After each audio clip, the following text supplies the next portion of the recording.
Le camp d'Issa Chiroma Bakary a indiqué que son parti avait compilé les résultats de 18 départements qui représentent donc près de 80% du corps électoral et le candidat arriverait en tête. Que répondez-vous à cela? Ce que je vous réponds, madame, en tout respect, c'est que je suis professeur de sciences politiques, en particulier la politique comparée. Et j'ai fait ce métier depuis presque 30 ans. Et donc, ce que je peux vous dire, c'est que dans notre modèle de la démocratie, la légitimité et la légalité ne dépendent pas d'un parti politique ou d'un leader d'un parti politique. Je crois qu'en France, c'est bien connu, puisque la France aussi, c'est une république constitutionnelle.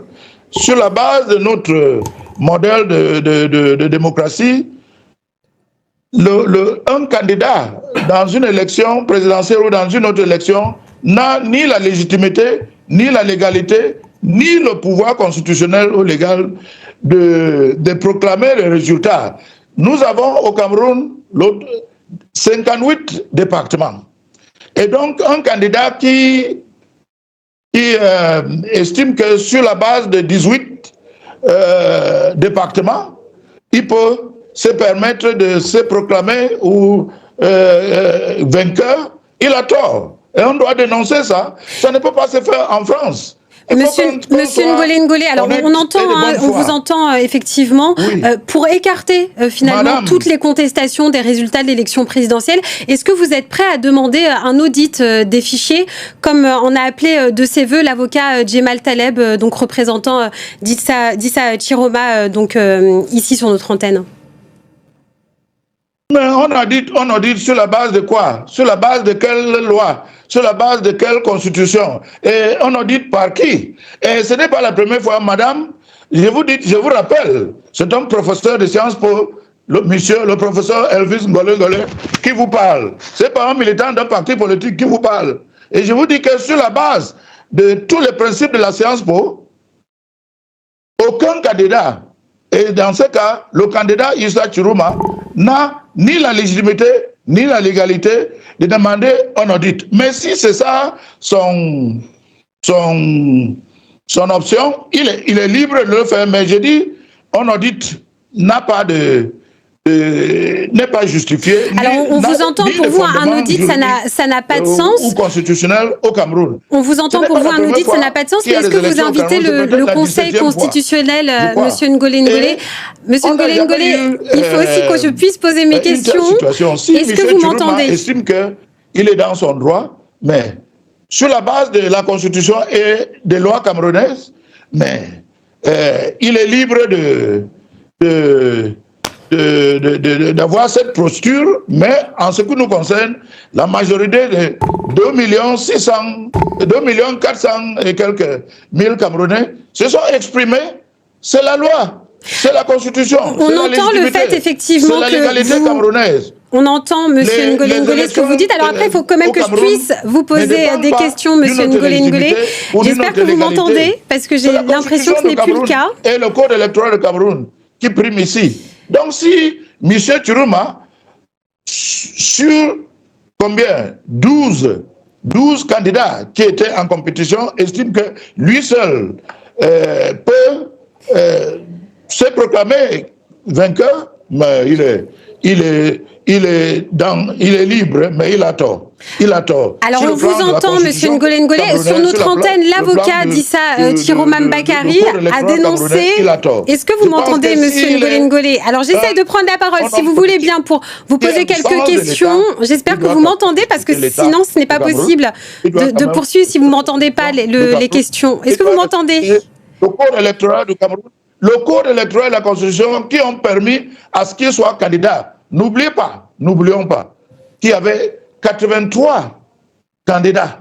Et ces 83 candidats ont été réduits par l'ECAM et le Alors, Monsieur Ngolé Ngolé, l'idée c'est qu'on puisse échanger ensemble. Donc, si vous m'entendez pas, ça va être compliqué de vous poser des questions et qu'on puisse progresser dans cet entretien.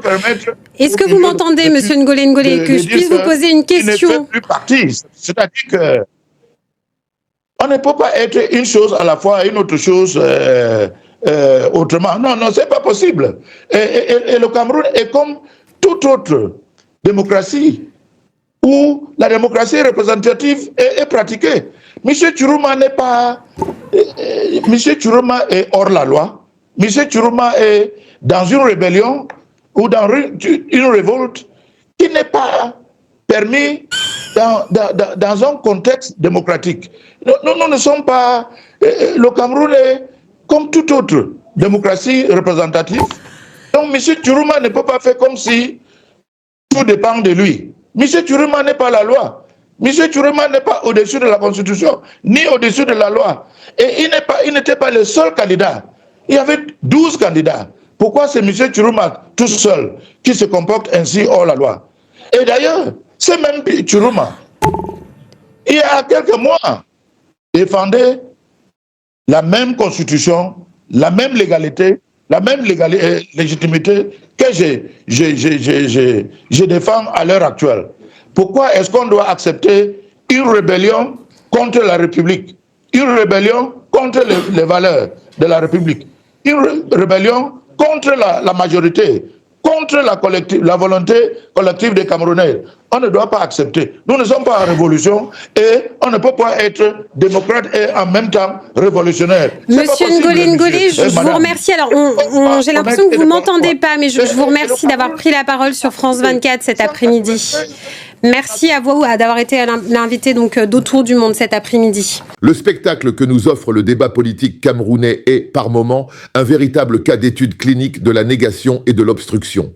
Ce soir, nous nous penchons sur une performance particulière, celle de monsieur Elvis Golé Golé, représentant zélé et vocal du RDPC, pris en flagrant délit de crise d'acuité auditive sélective et de phobie aiguë de la transparence sur un plateau de Mondovision. Ce qui s'est déroulé n'est pas une simple joute verbale, mais une caricature parfaite des mécanismes de survie d'un système aux abois. Observons la scène avec la froideur qu'exige l'analyse politique, mais sans nous priver de la moquerie que mérite l'absurdité. L'élément déclencheur, le mot qui a agi comme une décharge électrique sur le plateau, est l'évocation de la figure de Chiroma et surtout de l'idée d'audit. Pour monsieur Golé Golé, et pour le système qu'il représente avec une loyauté presque pathologique, l'évocation de la concurrence réelle et de la transparence est littéralement une agression biologique. Le juriste, l'avocat, l'expert qu'il est censé être se mue instantanément en un disque rayé, en un bouclier humain dressé contre une simple syllabe, vérification. Son stratagème est d'une simplicité désarmante, d'une ruse à la camerounaise, que le téléspectateur n'est plus dupé de voir, le monopole de la parole. La journaliste, qui pose pourtant une question claire et articulée, une question qui renvoie le pouvoir à ses propres lois, est soudainement rendue inaudible. Golé Golé l'entend très bien, c'est toute la moquerie de la situation. Ses yeux trahissent la compréhension parfaite de la teneur du propos, mais la stratégie politique prend le dessus. Il feint la surdité, le besoin de répéter la question qu'il a très bien saisie, non pas pour obtenir une clarification, mais pour gagner du temps et, plus important, pour ne jamais donner à l'opposant l'espace d'un débat serein. Il coupe, il braille, il invoque les lois faites par eux et qui n'arrangent qu'eux. C'est le paradoxe suprême. Le droit est brandi comme une arme d'exclusion plutôt que comme un instrument d'équité. Ce personnage, dans sa posture, nous offre une lecture en creux du désarroi du régime. Le RDPC, maître d'œuvre de la loi depuis des décennies, se retrouve paradoxalement piégé par la clarté de cette même loi. Pourquoi s'agiter ainsi? Parce que le mot « audit » est l'équivalent pour le système d'un électrochoc mortel.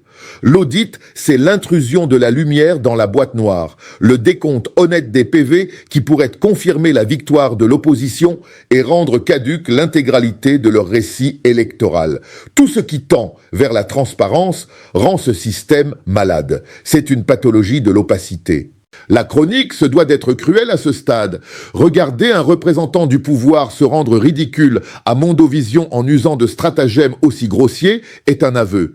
Ce n'est pas la force de l'argument qui s'exprime, mais la faiblesse du désespoir. Il n'a rien à opposer aux chiffres précis avancés par l'opposition, les fameux PV transparents. Alors, il oppose le bruit. Le vacarme devient l'unique preuve de sa vérité. Il préfère s'enfermer dans le confort dogmatique de ces lois. Des lois qui, de toute évidence, ne tiennent pas la route face à la réalité du terrain et de la contestation populaire. Son insistance obsessionnelle sur la légalité formelle, tout en ignorant le fond de la question, la justice et l'équité de cette même légalité, révèle une déconnexion sidérante entre l'élite au pouvoir et la perception populaire. La moquerie ne doit pas masquer l'analyse. L'attitude de Golé n'est pas personnelle, elle est systémique. Elle est l'incarnation de la stratégie du régime. Détourner le débat, saturer l'espace public de sophismes et surtout empêcher que l'on ne parle jamais de la vérité des urnes. En se rendant ridicule, il accomplit malgré lui son office. Il occupe le temps d'antenne avec du bruit, garantissant ainsi que le silence régnera sur les questions qui fâchent, notamment l'audit des résultats.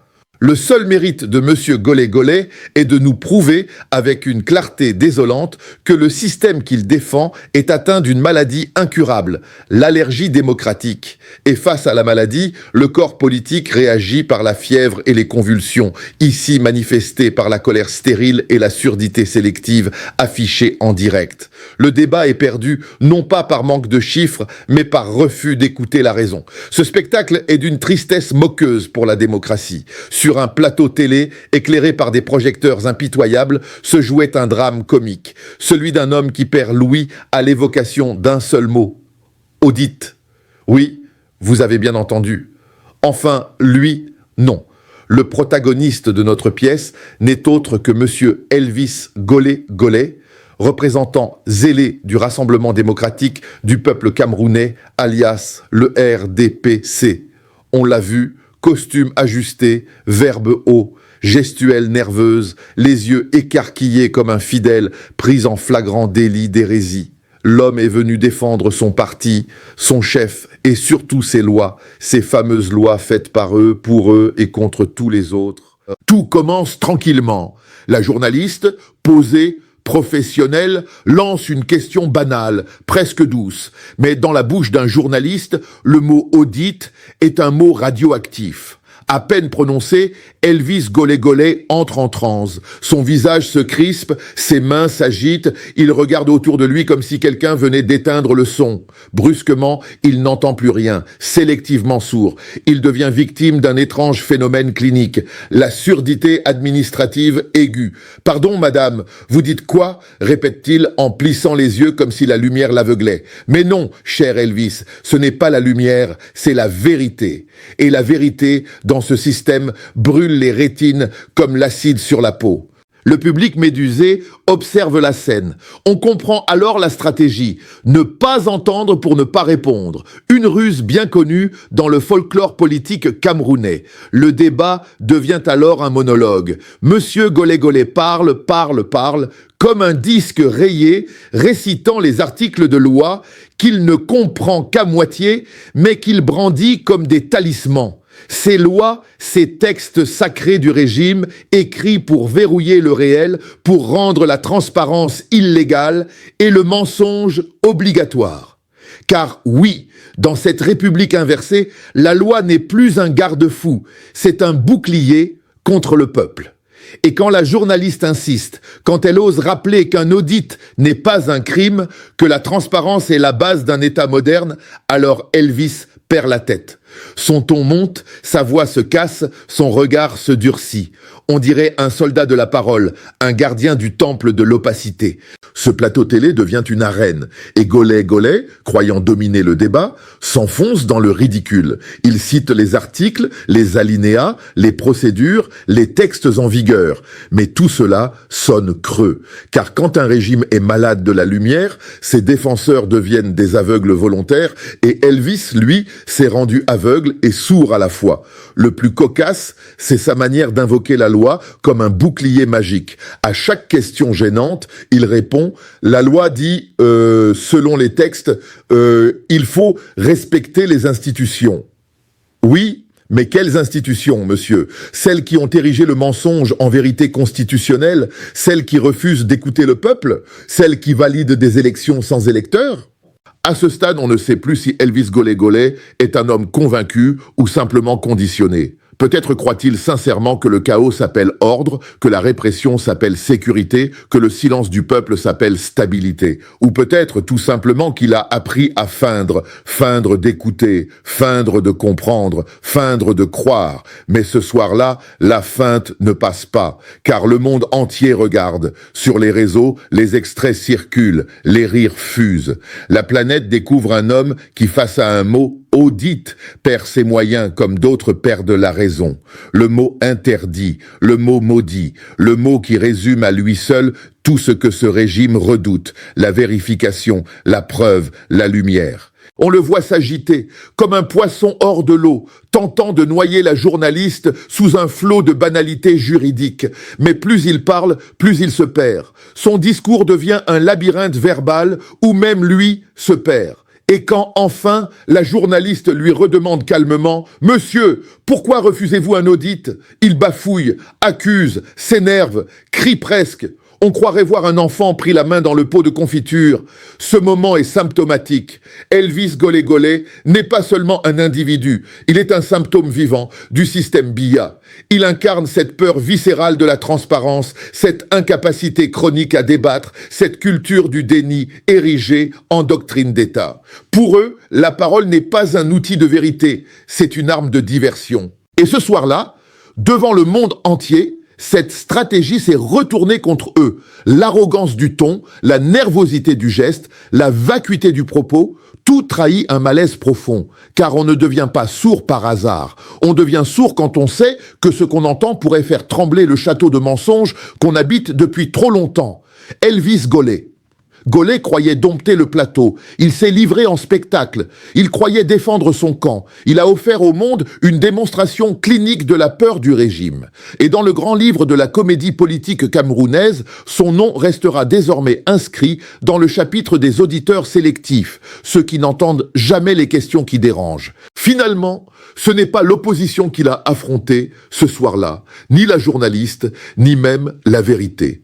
Non. Ce qu'il affrontait, c'était le miroir d'un système qui ne supporte plus son propre reflet. Et ce miroir, pour la première fois, lui a renvoyé l'image d'un homme qui parle fort, mais qui n'a plus rien à dire.